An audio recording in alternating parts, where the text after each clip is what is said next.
கடந்த 5 ஆண்டுகளில் 55 பேரூராட்சிகளில் பேருந்து நிலையம் கட்டப்பட்டுள்ளதாக அமைச்சர் KN நேரு தெரிவித்துள்ளார். சட்டப்பேரவையில் கேள்வி நேரத்தில் பேசிய சட்டமன்ற உறுப்பினர் ஜவாஹிருல்லா, ஐயம்பேட்டை பேரூராட்சியில் பேருந்து நிலையம் அமைக்க நடவடிக்கை எடுக்கப்படுமா என்று கேள்வி எழுப்பினார். அதற்கு பதிலளித்த அமைச்சர் KN நேரு, ஐயம்பேட்டை பேரூராட்சியில் அரசுக்கு சொந்தமான நிலம் இருந்தால் பேருந்து நிலையம் அமைக்க நடவடிக்கை எடுக்கப்படும் என்று கூறியுள்ளார். சுவாமி கோயிலுக்கு ஏராளமான பக்தர்கள் தமிழ்நாடு முழுவதும் வருகிறார்கள். அங்கே ஒரு நெரிசல் மிகுந்த ஒரு பேரூராட்சியாக அது அமைந்திருக்கிறது. அந்த பேரூராட்சிக்கு நிச்சயம் ஒரு பேருந்து நிலையம் மிக அவசியமான ஒரு தேவையாக இருக்கிறது. மாண்புமிகு அமைச்சர் அவர்கள் அங்கு பேருந்து நிலையம் அமைப்பதற்கு நிலம் இல்லை, அறநிலைத்துறை நிலம் இருக்கிறது, ஆனால் அதற்கு உச்சநீதிமன்றத்தினுடைய தடை இருக்கின்றது என்று சொன்னார்கள். இருந்த போதினும் ஒரு தீவிர ஆய்வை செய்து நிலத்தை கண்டுபிடித்து சுவாமிமலையில் ஒரு பேருந்து நிலையம் அமைப்பதற்கு அமைச்சர் அவர்கள் முன் வருவார்களா என்று தங்கள் வாயிலாக கேட்டு அமர்கிறேன். மாண்புமிகு அமைச்சர் அவர்கள். மாண்புமிகு உறுப்பினர் அவர்கள் சொன்ன கோரிக்கை என்பது முற்றிலும் நியாயமானது. அந்த ஊருக்கு பேருந்து நிலையம் அமைக்கப்பட வேண்டும். மிக நெரிசலான கடைவீதிகளை கொண்ட இடம் அது. அங்கு பேருந்து நிலையம் அமைப்பதற்குரிய இடம் தனியாரிடம் கூட இல்லை. இருந்திருந்தால் அதை கேட்டு பெறலாம். இப்போது புதிதாக பைபாஸ் சாலை போடப்பட்டு விட்டது. நீங்கள் நம்முடைய சுவாமிமலை அருகிலே பைபாஸ் சாலை போடப்பட்டது. இந்த பைபாஸில் இடம் கிடைக்குமானால் அதை கையகப்படுத்தியாவது அந்த ஊருக்கு பேருந்து நிலையம் அமைப்பதற்கு அனைத்து நடவடிக்கைகளும் எடுக்கப்படும். அதற்குரிய செலவினை துறை ஏற்றுக்கொள்ள தயாராக இருக்கிறது.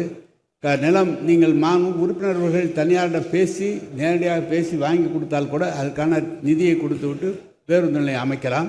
அப்படி உங்களால் முடியவில்லை என்றால் இடத்தை இருந்தால் அரசு சார்பாக நிலம் கையகப்படுத்தப்பட வேண்டும்.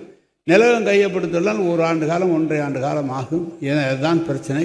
இல்லை என்றால் நம்முடைய அறநிலையத்துறை அமைச்சரவரிடம் நான் கேட்டு அந்த இடத்தை குத்தகைக்காக பெற்று மாதம் வாடகை கட்டுவதை போல் அதை பெற்று அதே இடத்தில் கட்டுவதற்குரிய நடவடிக்கை எடுக்கலாம் என்பதை தெரிவித்துள்ளது. ஒகேனக்கல் கூட்டு குடிநீர் திட்டம் தருமபுரி, கிருஷ்ணகிரி மாவட்டத்திற்கு பெரிய அளவில் பயன் தரவில்லை என்றும், புதிய கூட்டு குடிநீர் திட்டம் எப்போது செயல்பாட்டிற்கு வரும் எனவும் சட்டமன்ற உறுப்பினர் GK மணி கேள்வி எழுப்பினார். அதற்கு பதிலளித்த அமைச்சர் KN நேரு, கிருஷ்ணகிரி மாவட்ட மக்களுக்கு பயன்படும் வகையில் ஜப்பான் வங்கி நிதியுதவியுடன் 8,900 கோடியில் புதிய கூட்டு குடிநீர் திட்டம் நிறைவேற்றப்பட உள்ளதாகவும், பணி தாமதத்திற்கான காரணம் மத்திய அரசுதான் எனவும் கூறினார்.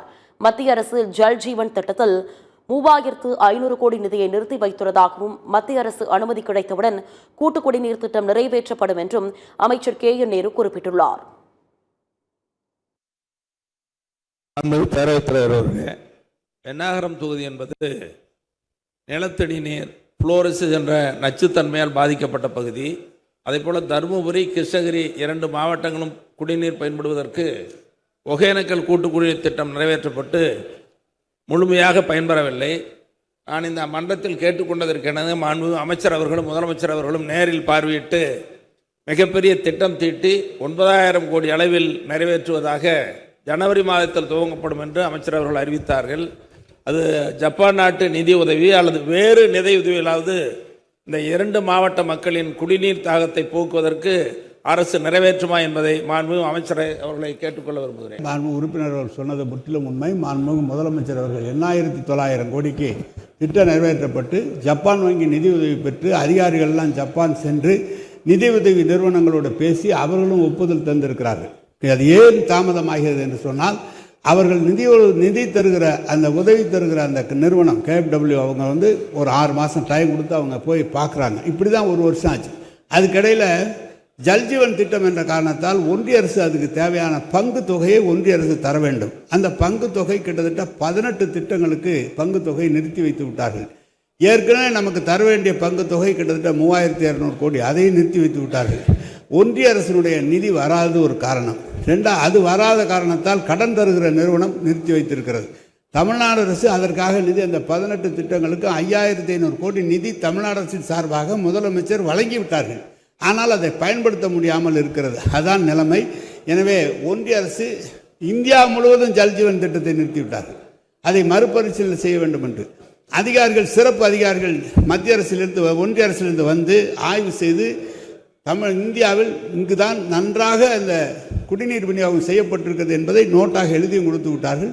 இருந்தனும் ஒன்றிய அரசு தாமதத்தினால் அது தாமதப்பட்டு கொண்டிருக்கிறது. தமிழ்நாடு அரசை பொறுத்தளவு முழு வேலையை முடித்திருக்கிறோம். ஒன்றிய அரசு அனுமதி வந்தவுடன் அது செய்யப்படும் என்பது. நிதி நிலைமைக்கேற்ப அடுத்து வரும் ஆட்சியில் கன்னியாகுமரியில் மறைந்த குமரி ஆனந்தனுக்கு சிலை மணிமண்டபம் அமைக்கப்படும் என்று அமைச்சர் சுவாமிநாதன் தெரிவித்துள்ளார். சட்டப்பேரவையில் கிள்ளியூர் சட்டமன்ற உறுப்பினர் ராஜேஷ், கன்னியாகுமரி மாவட்டத்தில் காங்கிரஸ் கட்சியின் மூத்த தலைவரும் தமிழ் தொகைத்தாள் தமிழர் விருது பெற்ற சுதந்திர போராட்ட வீரர் குமரி ஆனந்தனுக்கு மணிமண்டபம் மற்றும் சிலை அமைக்க வேண்டும் என்றும், அதேபோன்று முன்னாள் அமைச்சர் லூர்தமால் சைமனுக்கும் சிலை அமைக்க வேண்டும் என்றும் கோரிக்கை விடுத்தார். இதற்கு பதிலளித்து பேசிய செய்தித்துறை அமைச்சர் சுவாமிநாதன், திமுக அரசு பொறுப்பேற்றது முதல் 124 சிலைகள், நினைவு சின்னங்கள், மணிமண்டபங்கள் அமைக்கப்பட்டதாகவும் அதில் சில பணிகள் நடைபெற்று வருவதாகவும் தெரிவித்துள்ளார். நிதி நிலைமைக்கேற்ப அடுத்து வரும் ஆட்சியில் மறைந்த குமரி ஆனந்தனுக்கு சிலை மணிமண்டபம் அமைக்கப்படும் என்றும், உறுப்பினரின் கோரிக்கைக்கு ஏற்ப லூர்தமால் சைமனுக்கு சிலை அமைக்கப்படும் என்றும் அமைச்சர் சுவாமிநாதன் தெரிவித்துள்ளார்.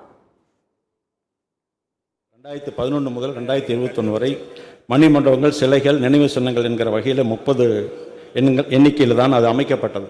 ஆனால் இந்த 5 ஆண்டு காலத்தில் 124 அமைப்புகள் இன்றைக்கு உருவாக்கப்பட்டிருக்கு என்பது இந்த நேரத்தில் நான் தெரிவித்துக் கொள்ள கடமைப்பட்டிருக்கின்றேன். எனவே குமரி ஆனந்தன் அவர்களுக்கு நிச்சயமாக எதிர்காலத்தில் நிதி நிலைமைக்கேற்ப மாண்புமிகு பேரவைத் தலைவர் சொன்னது போல வருகிற காலத்தில் 2.0 ஆட்சி நிச்சயமாக நம்முடைய மாண்புமிகு முதலமைச்சர் தலைமையில் அமைய இருக்கிறது. எதிர்காலத்தில் நிதி நிலைமைக்கேற்க பரிசீலிக்கலாம்.